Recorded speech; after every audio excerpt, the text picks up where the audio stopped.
Hey everybody, I am back with another movie review. Today I'm going to be discussing a movie from 2017. And, with the current political climate right now, everything's kind of going crazy. We've got a lot of unrest out there. A lot of the movie services are putting movies out there that really describe or somehow portray the black experience in America. And I've been watching a few of those, and there's a lot of good ones out there to check out. Definitely, I would suggest a couple to go with this one I'm talking about today. And a couple, I would say, you've got Defy Bloods, just came out recently on Netflix. And although I had some problems with the narrative, I thought it was a little bit too much, a little too ambitious, too many things going on all at once. Although the character arcs and the acting were amazing, and the story was really interesting. Some of the bigger pieces around it didn't quite work for me as much. Along with that, I would suggest the excellent movie from a couple years ago called Blind Spotting to get a more contemporary view of some of the issues we're discussing, and specifically, obviously, the police experience for many black people in America. Whereas Defy Bloods is a little bit more of a broader cultural experience and a heritage from the war and from society in the late 60s, early 70s, and how that's affected people coming back to it now. So, today's movie had kind of slipped past me, and it was resuggested recently and recommended by two people. Andrew Martin from Andrew Watches Movies, which is a great podcast I would suggest to listen to. Had recommended this in the last couple weeks. And then on our Movie Mainline podcast, in the most recent episode, Eric Holmes had also suggested this was a really good movie. And I had totally forgotten that this movie existed, because I think it really didn't get a lot of play at the time. But I'm talking about the movie Detroit. Now, this is available on Hulu.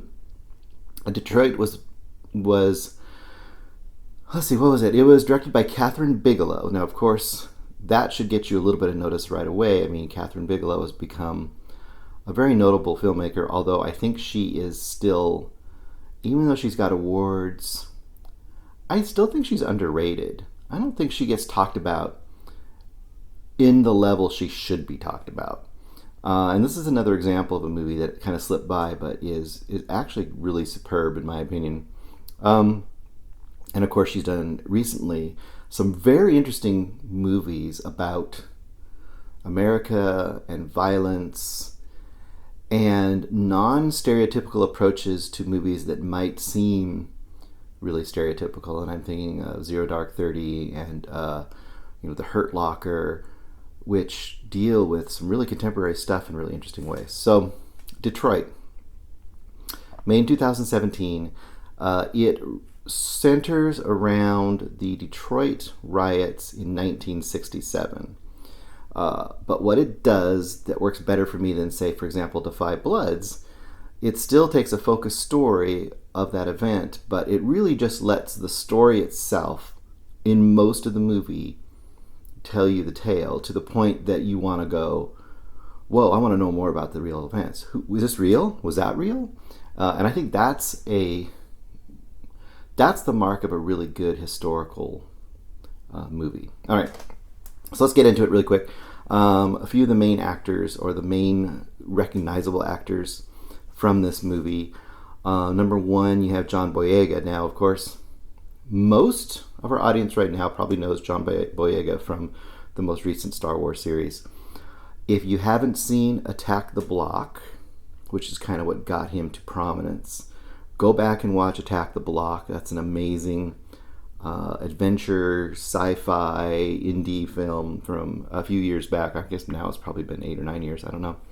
And then he's excellent in this movie. And I think this really shows you the chops he has, and the fact that John Boyega, I'd be amazed if he isn't around for a long time. And even though his role here isn't huge, the impact and kind of the pivotal role he plays in this is really big. And then the other main actors you've got Algae Smith, which I didn't know at all. He's ostensibly the star of this movie. Algae Smith is really the one you're kind of following most of this movie. And he plays a real person named Larry Reed. And Larry Reed was a member of an up-and-coming R&B group at the time, the Dramatics, which is a real group. And I went back and looked at them. They really existed. The other two that kind of come into play that you might know, Jack Rayner, who has made a lot of fame out of Sing Street. Recently, he was really excellent and was very well noticed in Midsummer. He plays a character in here called Demons. Now he's one of the police officers, and a lot of their names have been changed in the movie. I don't know if that's a legal thing, but they've changed their names from the real people. And the other main police officer you'll see in this movie is Kraus, played by Will Poulter. Both members from Midsummer. I don't know if that's how they met or what the deal is there, but that's kind of interesting that they're both in this movie as well. So the basic concept is this. There's an underground kind of a speakeasy sort of club in Detroit. This is in America when you're having a lot of racial uprisings and riots occurring over mistreatment. So it has been kind of in the air at that time, which should sound familiar to people right now. And then in this speakeasy gets basically busted by the cops. The cops go in, they round everybody up in this neighborhood, and they put them all in basically paddy wagons, I guess is the way to describe them, but police vans, and cart them off. And during that, the whole neighborhood is gathering. And I guess the way they make it look is, and I don't know the truth of this, is that the mistake was they usually would, whenever they did one of these raids, they would load them all out of the back of the building so the neighborhood wouldn't kind of know what was going on. But because the neighborhood saw this happening, they were upset, and the neighborhood grew and grew. The group of the neighborhood grew and grew. Riot ensued. So really, if you can get past the first 20 minutes, I think it will help you. Because it isn't as focused in the first 20 minutes. It's really just kind of giving you the scene. It shows you that setup. It shows you various scenes of kind of what's happening in the riots, kind of how they're escalating. Every so often, it will intersperse a little bit, just tiny bits of actual news footage, usually on TV that a character has nearby or something. And to me, that works a lot better than the news footage in Defy Bloods or something, because it's more integrated into this single story here. And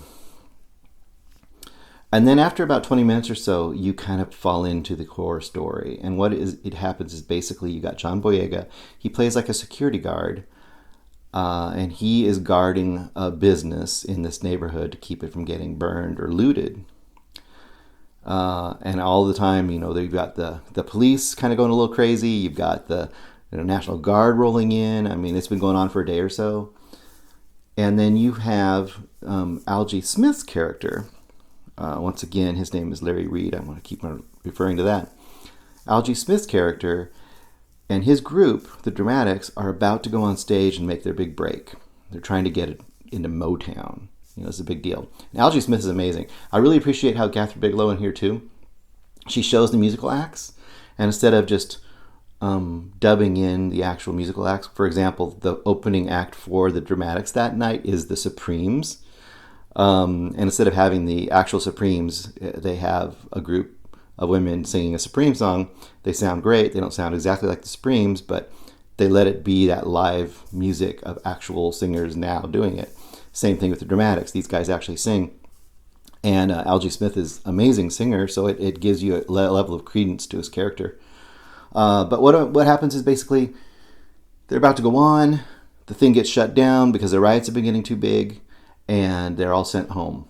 So essentially, he and his group walk through the streets home, through the riots, through the increasing unrest, find a place to stay at the Algiers Motel, which is kind of a place where there's sort of a party going on, and it kind of seems like a hangout. Also, it's a hotel. So there's a little bit of a lot of activity going on there, almost aside from the riots, just almost like a party night.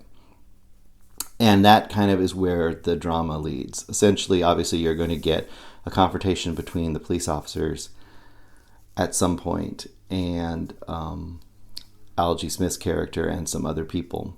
And it happens all at the Algiers Motel, which has become an infamous case.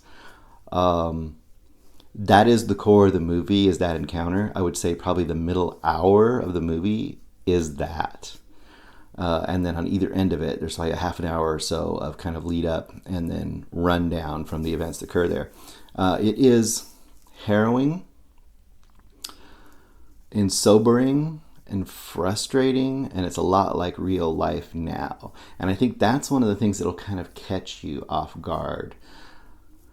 I mean, we intellectually know these things, but to see how things went down, what is this now? In the late 60s, so it's like 40, almost 50 years ago, to see how little has changed, and also to see how much we don't generally hear about certain events now.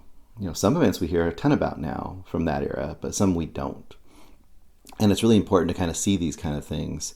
And what I was really, really, really struck by, and I think Eric had brought this up too, I was really struck by the way that it kind of plunges you into a different mindset. And I think the biggest thing right now is people have a hard time understanding, like, well, why don't you just do what the police say? Why don't you just cooperate?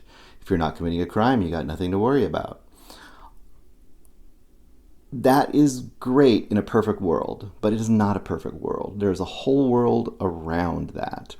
And this really answers some of those questions because it shows you the reality the characters of this story is in, shows you why they might be afraid, why they might not cooperate, or that cooperating could lead to something even scarier.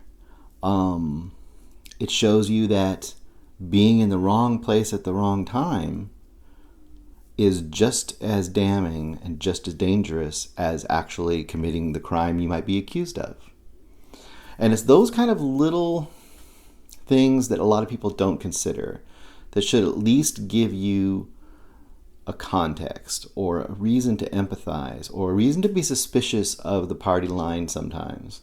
And I guess, to me, that's the great value of a movie like this. And I listed 3 movies. And there's a ton of movies out there.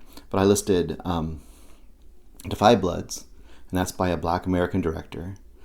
I listed this movie, Detroit, which I think is a 4.5, 5-star movie. This is a master filmmaker really firing on all cylinders. It's huge, it's epic, it looks beautiful. It's way bigger than I thought it was going to be. I thought it would be a way smaller movie. But anyway, you've got a white woman director directing this movie, and then with Blind Spotting, if I remember correctly, now I'm sorry if I'm wrong, you have a Hispanic director doing that movie. So here, to me, that really shows you kind of a value that movies can do. You can have people from 3 different cultural backgrounds. Sure, they're all from Western, the Western world here, but 3 different cultural backgrounds as far as, the racial stereotypes go. And you get 3 different visions of the Black experience in America, and all of them can let us empathize or understand something from a context that we might not get otherwise. So, any of those 3 movies would be worth watching for different reasons. And it's hard for me to pick. But of the 3, I think, for me, Blind Spotting and Detroit are the best as far as movies go. And they both impact me differently. But I would highly suggest the one that people probably have totally gone under people's radar, at least recently, is Detroit. I would say go back and check out Detroit. It is actually kind of almost a hidden gem, even though it should have been a huge movie. It's a hidden gem, I think. And I would like to thank Eric and Andrew for suggesting this movie. It's excellent. Thank you.